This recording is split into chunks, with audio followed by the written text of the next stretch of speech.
No compromise with the core values. नैतिक मूल्य आहेत ना, ती शिवाजी महाराजांनी इतकी जपलेली आहेत की तिथं कॉम्प्रोमाइज हा प्रकार नाही आहे, तडजोड नाही त्याच्याशी. गुन्हा केला आणि शाबीत झाला, शिक्षा.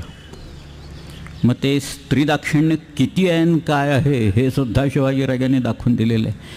ती कानडीबाई मल्लम्मा, तिचं नाव सावित्रीबाई, ती बेलवडीची, शिवाजी महाराजांची शिल्प कशाला खोदून ठेवेल होते?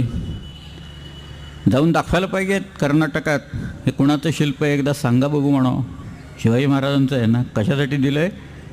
तुमच्या बाईची लाज वाचवली ना कानडीबाईची महाराजांनी तिथं, म्हणून तिनंच कोरलेलं आहे त्याच्यात. आणि आज भांडताय तुम्ही आमच्याशी.